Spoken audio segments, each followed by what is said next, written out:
Whichever way you judge me has absolutely no impact on me because I'm completely stoned. So I have not given this privilege to anybody that somebody can make me happy, somebody can make me unhappy. Any moment we could be doing something wrong, so we listen to everybody.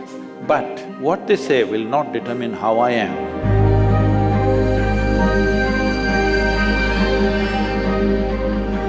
So Sadhguru, sometime back I happened to be in a situation where a friend of mine was drunk. So when she was in the drunk state, she was repeatedly saying that please don't judge me as I'm drinking, please don't judge me. It is… but she has lost her judgment, but she doesn't want you.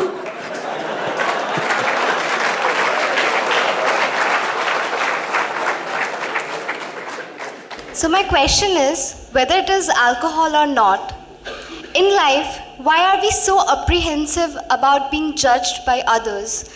And how can we not let this come on our way of being happy?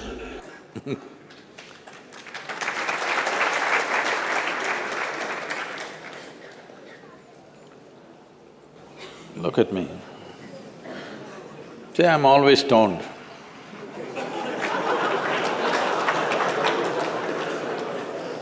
Never touched a substance, but always stoned. You can judge me whichever way you want.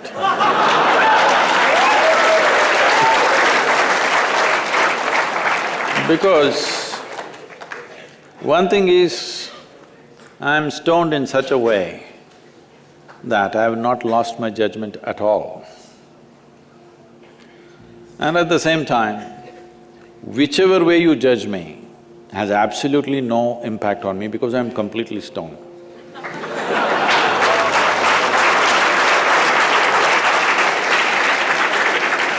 Having said that, why this consumption of alcohol and drugs is growing the way it's growing in the world is, this is because the heavens have been collapsing. Yes, I was in Bangalore just 3-4 weeks ago. There were over 8,000 people doing a 2-day program with me. And just casually I asked, how many of you think you will go to heaven? Only 5 hands went up. Then I asked, are you all the hell people? No, it's just that both heaven and hell have collapsed in people's minds. This is the first time in the history of humanity that this many people in the world can think for themselves. Otherwise, your priest, your mullah, your pandit or a book was thinking for you. The first time that so many people can think for themselves. Are they thinking right, thinking wrong? There are many issues about that. But they're thinking right, thinking wrong, but they're thinking. So all illogical things are naturally collapsing. Still, this generation has not fully walked away from it, still there is fear. They can't openly say, there's no goddamn hell or heaven. They're still fearful about it, but they're trying to make a little heaven for themselves here. So, hey, wait. So naturally, when they're not able to do it for themselves out of their own intelligence, they will fall back on chemicals. Today, just to take very affluent societies, because every society is aspiring to be like that, let's say you take United States, which is the most affluent nation on the planet right now. 70% of US population is on prescription medication. Another 30%, of course, buying it off the back streets.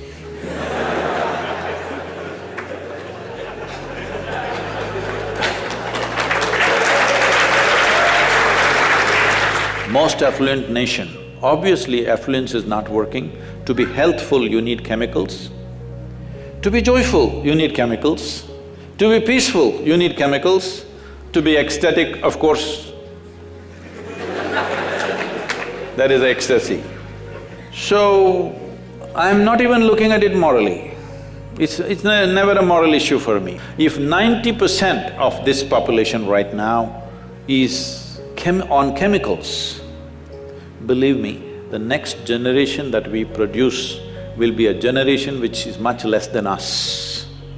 If we produce a next generation less than ourselves, we have committed a crime against humanity, because the next generation must be at least one step ahead of us, otherwise we've lost it.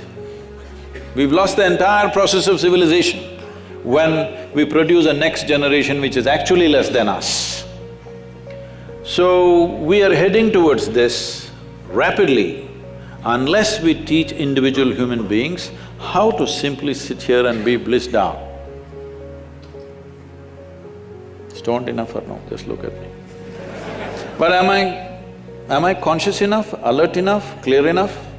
If there was a way to intoxicate yourself without losing your judgment, without losing your awareness, without losing your intelligence, it's a great thing.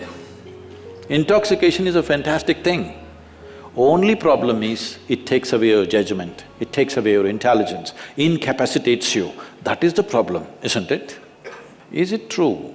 Ask anybody, you're not in the medical sciences, but ask anybody, is it true that this body here is the greatest chemical factory in the universe right now? The universe that we know at least? Only problem is you're a lousy manager. If you know how to manage this, you would be like me, always blissed out. Anybody can say what they want, anybody can do what they want. This is like this only. Because I have not given this privilege to anybody, that somebody can make me happy, somebody can make me unhappy, somebody can make me miserable. Right now, you are a consequence of other people's opinions. Where do you plan to go like this? Anybody can ruin you. You went outside, somebody told you, Shreya, you are the most wonderful human being we have seen. Then you were floating on that cloud, what number? What number? 9. Oh, in South we do 11.